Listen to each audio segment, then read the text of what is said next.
دیکھا جاتا ہے. یہ جو لانچ کا جو کانسیپٹ ہے، ٹی وی لانچ کا کانسیپٹ، یہ ہمارے خبرنامے کی اصل وہ ہے. اس کو باقاعدہ 9 بجے لوگ بیٹھ جاتے تھے اور اس کو پورا کا پورا دیکھا کرتے تھے.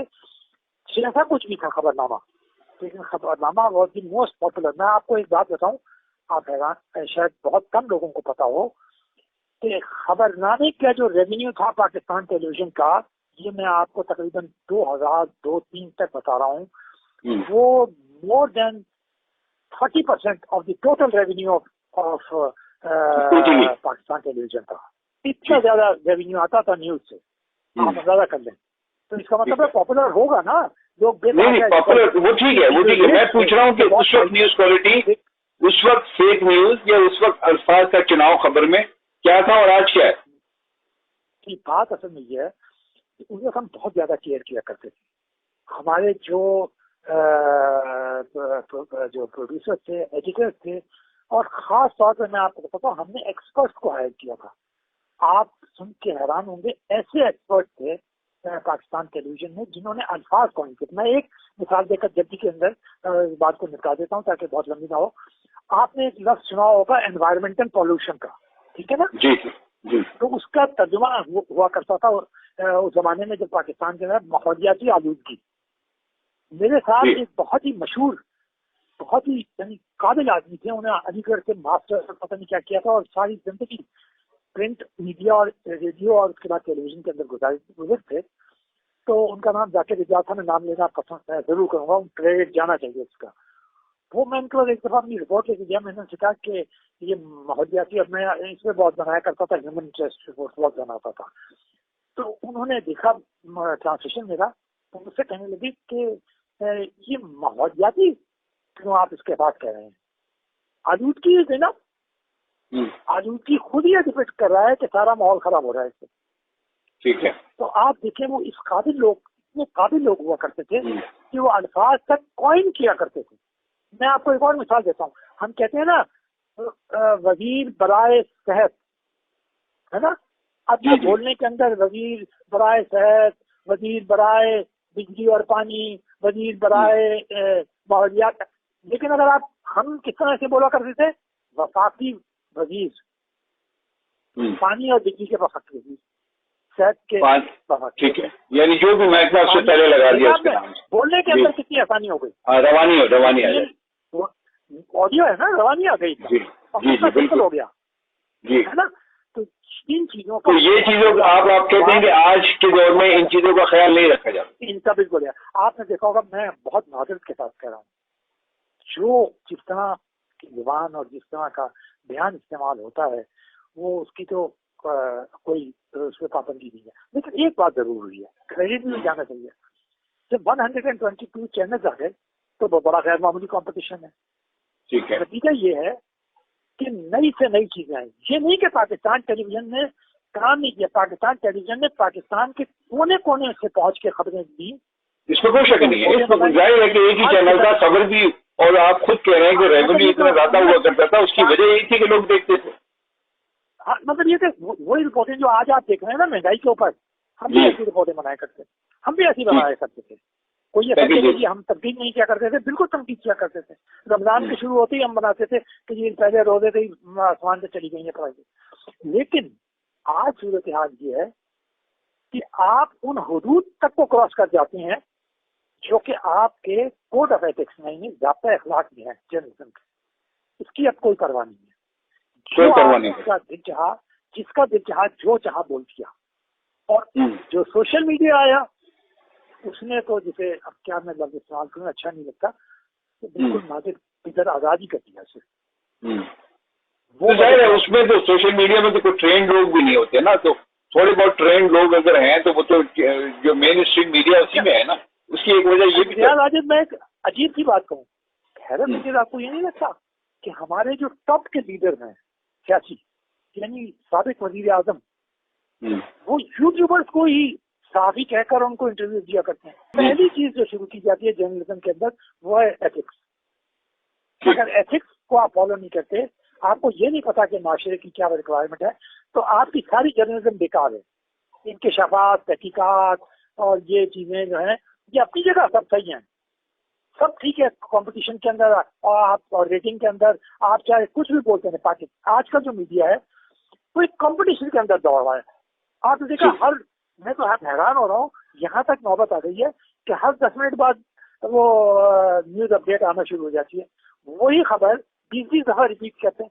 فائدہ اس کا کیا ہے مجھے یہ سمجھ نہیں آ رہا. آپ ہیمر کرتے ہیں کیا لوگوں کے بعد ہتھوڑے برس ہوتے ہیں نیوز کے, اتنا کرنا چاہیے. نتیجہ کیا ہے کہ وہ جو ایک نیوز کا ایک وقار اور ایک نیوز کا جو یقین اور اعتبار اور اعتماد تھا وہ لوگوں کی نظروں سے ختم ہو گیا. اب آپ کسی کو کوٹ کر دیں کہ جی وہ فلانے ٹی وی چینل بہت بڑا چینل سے یہ خبر آ رہی ہے, تو وہ آدمی جو اس سے اختلاف کرتا ہے پتہ ہے وہ کیا کہے گا, ارے جانے رہے جی وہ تو ایسے کہتے ہیں. تو وہ اعتبار ہی اگر آپ نے ختم کر دیا خبر کا, میڈیا نے اپنا اعتبار ہی ختم. اس میں جو ریگولیٹنگ اتھارٹی ہے جیسے کہ پیمرا ہے, اس کا کتنا قصور ہے آپ کے ساتھ؟ دیکھیے پیمرا کا ایک تو قصور یہ ہے کہ وہ اپنے آپ کو اسرٹ نہیں کر سکی. دنیا بھر میں ریگولیٹری باڈیز جو ہے نا وہ موسٹ پاورفل ہوتی ہیں. امریکہ میں آپ دیکھیں ان کی جو FDA ہے کہلاتی ہے, فوڈ اینڈ ڈرگ ایڈمنسٹریشن جو ہے, اس سے زیادہ پاورفل کوئی اتھارٹی نے مجال نہیں ہے کہ آپ کوئی میڈیسن نکالنے بغیر اس کی مرضی کے. یہ کورونا کا جو ویکسین ہے نا 3 مہینے تک امریکہ میں پاس نہیں ہو سکا تھا, صرف اس لیے کہ FDA اس کی اجازت نہیں دے رہا تھا. بینکس کے اندر اسٹیٹ بینک ہوتا ہے ریگولیٹری اتھارٹی, کوئی بڑے سے بڑا پریزیڈنٹ کی مجال نہیں ہے کہ جو اسٹیٹ بینک کا کلرک کا لکھا ہوا جو پیمرا کی بات کریں نا آپ, مجھ سے پیمرا کی بات کیجیے, وہ تو صحیح ہے. میں اب آپ دیکھیں میں میڈیا پہ آ رہا ہوں. پیمرا کا کچھ بھی کہتا رہے, ہماری جو ایسوسیشن ہیں یا ہمارے جو ایون اینکر اور چینل کے جو مالکان ہیں انہوں نے ایسا رویہ اختیار کیا ہے کہ وہ پہلے دن سے ٹارگیٹ کرنا شروع کر دیتے ہیں پیمرا کو. حالانکہ اگر پیمرا کا آپ اگر دیکھیں کہ جو اس کا جو ویژن جو انہوں نے دیا ہے اور آبجیکٹو دیے ہیں وہ ٹھیک ہے. وہ کہتے ہیں کہ کیا میڈیا کا کام کیا ہے, وہ انفارمیشن دے, ایجوکیشن دے اور لوگوں کو نالج دے. تو آپ مجھے بتائیے اس میں کوئی غلط بات ہے؟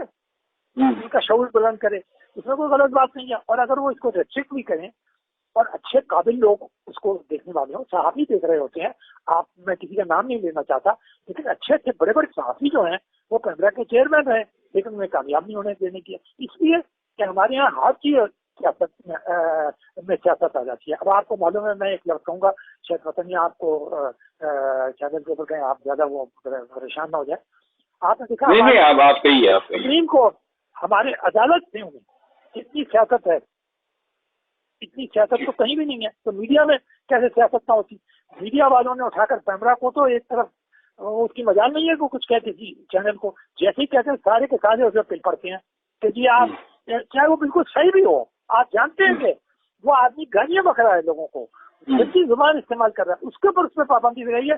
وہ پیمرا اس کی ہمت نہیں ہے کہ وہ اس کو, تو ریگولیٹری باڈی تو آپ کی ایسے ہی ہے, بس کہنے کو ہے پیمرا کر کچھ نہیں سکتی. آپ یہ کہہ رہے ہیں کہ پیمرا کی اگر ناکامی ہے تو آپ یہ کہہ رہے ہیں کہ پیمرا اگر ناکام ہے تو اس کی وجہ صرف یہی نہیں ہے کہ حکومت پیچھے ہے یا اس کی اپنی ایک خاص پالیسی ہوتی ہے, بلکہ یہ بھی کہ جو چینل کے مالکان ہیں اور صحافی ان پر بہت زیادہ دباؤ ڈالتے ہیں کہ ہم یہ کر رہے ہیں, آپ کچھ نہیں ہمارا بھی کرتے. ابھی کہہ رہے ہیں لیکن بالکل دیکھیں نا, بات اصل میں یہ ہے کہ اگر آپ کسی چیز کو ماننے کے لیے تیار نہ ہوں, آپ کہیں آپ آزادی اظہار رائے ہے نا, ایکسپریشن آف اسپیچ کہتے ہیں نا آپ, 19 آپ کا آرٹیکل ہے جیسے گارنٹی کرتا ہے, وہ تو امریکہ میں بھی ہے. لیکن یہ تو نہیں ہے کہ ان کی جو ریگولیٹری باڈی ہے اس کو, نیو یارک ٹائمز جیسے اخبار کو بین کر دیا گیا تھا, انہوں نے جو ہے وہ فالو نہیں کیا تھا اسے ریگولیٹری باڈی کو, انہوں نے اٹھا کے نیو یارک 100 سال سے اوپر کا اخبار کو بین کر دیا 1979 میں ویتنام کے پیپرز آؤٹ کرنے کے اوپر. تو آپ ہمارے یہاں تو یہ ہے کہ آپ کیوں مرضی کرتے ہیں, صحافی اگر آپ کے نام کے ساتھ لگا ہوا ہے تو آپ کو, میں دیکھیے صحافیوں کو بہت وہ کرتا ہوں, میں خود صحافی ہوں, آپ بھی صحافی ہیں, ہمارا کام یہ ہے کہ ہم اپنے صحافیوں کے ساتھ کھڑے ہوں, لیکن صحافیوں کو بھی اپنے کوڈ آف ایتھکس کو فالو کرنا چاہیے. تو جو فرق آ رہا ہے نا میڈیا کے اندر, آپ نے مجھ سے بار بار پوچھا کہ جو پاکستان ٹیلی ویژن میں وہاں کنٹرول بہت زیادہ تھا یا بالکل کنٹرول نہیں ہے, دونوں چیزیں خراب ہیں. دونوں بہت زیادہ بھی اور نہ ہونا بھی, دونوں نقصان. اچھا اس میں ایک نئی چیز مرزا صاحب جو ڈیولپ ہوئی ہے آج کل, یہ جو سوشل میڈیا پہ تمام اینکرز ہیں پورے پاکستان کے جو نجی چینلز میں بیٹھے ہیں انہیں اپنے یوٹیوب چینلز بنائے ہوئے ہیں، اور وہ اب ساری بات یعنی حکومت کو وہ کنٹرول وہاں سے کر رہے ہوتے ہیں بیٹھ کے، ایک طریقے سے یہ امپریشن آتا ہے۔ آپ کیا کہتے ہیں؟ یاد آتے آپ کو یاد دلاؤں گا میں ایک بات، آپ واقعہ آپ کو یاد ہے لال مسجد کا جو کیس ہوا تھا؟ جی جی، تو سارے مین اسٹریم میڈیا کے جو بڑے اچھے اینکر تھے، 6-7 اینکر، وہ بیٹھ کر یہ کہتے تھے کہ جی حکومت کو ایکشن لینا چاہیے، اور جب حکومت نے ایکشن لے لیا تو سب اس کے خلاف ہو گئے، وہی اینکر سوشل میڈیا پہ۔ اچھا، اب بالکل وہی صورتحال سوشل میڈیا کے بارے میں کچھ آگے بڑھنے سے پہلے ایک بات کروں گا آپ کو۔ سوشل میڈیا کا جو سب سے بڑا انقلاب تھا وہ عرب اسپرنگ تھا، اور وہ ایبسولوٹلی ناکام۔ کیوں؟ کیونکہ سوشل میڈیا کیا پھیلا سکتا ہے ڈسپلن نہیں جا سکتا، اس کی ڈائریکشن نہیں ہے کوئی، اس کو لیڈ کرنے والا کوئی نہیں۔ ہاں، اس لیے کہ وہ ڈسپلن تو دیکھیں نا پولیٹیکل ہوتا ہے، آپ انقلاب لے آئے، اس کے بعد آپ اس کو کیسے مصر کے اندر آپ دیکھیں کیا ہوا تھا، 1 سال چلی تھی مورسی صاحب کی حکومت، اور اس کے بعد پھر ماشاء اللہ آ گیا 2000 سال میں ایک دفعہ جمہوریت آئی، 1 سال کے لیے آئی، اسی تحریر اسکوائر کے اوپر انقلاب آیا، اسی تحریر رد انقلاب آ گیا، یعنی ریئیکشن آ گیا۔ اب یہ سوشل میڈیا ہمارے یہاں کیا ہوا لوگوں، میں بالکل دیکھیے میں پولیٹیکل اس میں جانا نہیں چاہتا، لیکن کہنا پڑے گا، کہہ دینا چاہیے۔ پی ٹی آئی کے متعلق جو بات جو سب سے بڑی ان کو کریڈٹ دیا جاتا ہے وہ یہ ہے کہ عمران خان صاحب نے جو اپنا سوشل میڈیا نیٹ ورک تھا وہ کمال کا بنایا ہے نا، ٹھیک ہے ٹھیک ہے، کسی کو نہیں چھوڑا، آج بھی قائم ہے یہ۔ اچھا، اور یہ بیٹھ کے تعریف کون کرتا تھا؟ یہ ہمارے سارے جو بڑے بڑے اینکرز ہیں قابل احترام، بہت انہوں نے کام کیا، بہت اچھی رپورٹنگ بھی کرتے ہیں، بہت اچھی تجزیاتی اینکرنگ بھی کرتے ہیں، لیکن وہی بیٹھ کے سارے وقت ان کی تعریف کرتے ہیں کہ عمران یہ پی ٹی آئی کا جو سوشل میڈیا نیٹ ورک ہے، حالانکہ ساتھ ساتھ وہ ایک اور بات بھی کہتے تھے کہ جو گالم گلوچ، جو ٹرولنگ، جو لوگوں کو رسوا اور ذلیل کرنا ہے، اس سے زیادہ بھی انہوں نے کی۔ مطلب ایک طرف وہ یہ کہہ رہے ہیں کہ سارے کام نیگیٹو وہ کرتے تھے، لیکن اچھا پھر وہ اس کے خیر میں گرفتار ہو گئے اسی کے اندر۔ میں نے سوچا کہ یار مین اسٹریم میڈیا میں ہم بیٹھ رہے ہیں، خیر میں نہیں، آپ رومانس میں کہیے، رومانس میں گرفتار ہیں، عمران خان کے رومانس میں گرفتار۔ ہاں، اب آپ غور کریں کہ خود ہی آپ مین اسٹریم میڈیا میں بیٹھے ہوئے سوشل میڈیا کے شہر میں گرفتار ہو گئے، خود اپنے ویلاگ آپ نے شروع کر دیے، آپ کے باقاعدہ آپ نے چینلز بنا لیے، اس کے اوپر جناب آپ بیٹھ کر پورے تبصرے کرتے ہیں۔ وہ تبصرہ آپ اپنے مین اسٹریم میڈیا کے اس کے اوپر نہیں کرتے جو آپ سوشل میڈیا کے اس کے اوپر کرتے ہیں۔ اور یہ بڑا عام نقطہ ہے، یہ بہت عام نقطہ آپ نے بتایا کہ وہ باتیں جو وہ وہاں بیٹھ کے کر لیتا ہے، جب وہ مین اسٹریم میڈیا پہ بیٹھ کے وہی اینکر بات کر رہا ہوتا ہے تو اس کا انداز مختلف ہوتا ہے، الفاظ مختلف ہوتے ہیں۔ بالکل صحیح کہہ رہے ہیں۔ اب آپ اچھا دوسرے آپ یہ دیکھیں کہ وہاں تو وہ اینکر ہو کر، اینکر کا تو آپ خود ایک بہت بڑے اینکر ہیں ماشاءاللہ، آپ نے بڑے بڑے چینل کے اندر یہاں کراچی کے اندر اینکرنگ کی ہے، اور مجھے بھی یہ موقع ملا کہ آپ کے ساتھ پروگرام میں شرکت کروں۔ آپ ایک بہت ہی جسے کہتے ہیں نا کونا مشق صحافی ہیں، میں نے پہلے بھی ایک دھمکی پروگرام میں کہا ہوا تھا تو آپ وہ گئے تھے۔ تو میں یہ کہہ رہا ہوں کہ آپ کو پتہ ہے کہ اینکر کا کام کیا ہوتا ہے؟ وہ یہ ہوتا ہے کہ بھائی وہ پچ کرتا ہے سوالات اور نکلواتا ہے، وہ ہے یہاں وہ اینکر جو ہیں وہ خود ایکسپرٹ بن گئے، وہ ایکسپرٹ بن گئے، اور انہیں یہ چیز بہت اچھا لگی ہے، انہوں نے سوچا کہ وہاں تو ایکسپرٹ بن نہیں سکتے ہم، یہاں ایکسپرٹ بن جائیں ہم۔ اب وہ سب ایکسپرٹ بھی بنے ہوئے ہیں۔ اچھا وقت ختم ہو رہا ہے مرزا صاحب، آخری بات، نیگیٹو افیکٹ ہو رہا ہے، آپ وہاں کچھ کہہ رہے ہیں اپنے، یہ بہت بڑا مطلب منافقت ہے، یہ اس کو منافقت ہی کہیے، اس کے اندر آپ اضافہ کر رہے ہیں۔ بالکل ٹھیک ہے، کیا بڑھا رہے ہیں۔ بہت شکریہ آپ کا، آپ نے گفتگو کی، انشاءاللہ اگلی نشست میں آپ سے پھر مزید بات کرتے ہیں اسی موضوع پر۔ ناظرین، منور مرزا کی ساری گفتگو آپ کے حوالے میں اجازت چاہتا ہوں، اللہ حافظ۔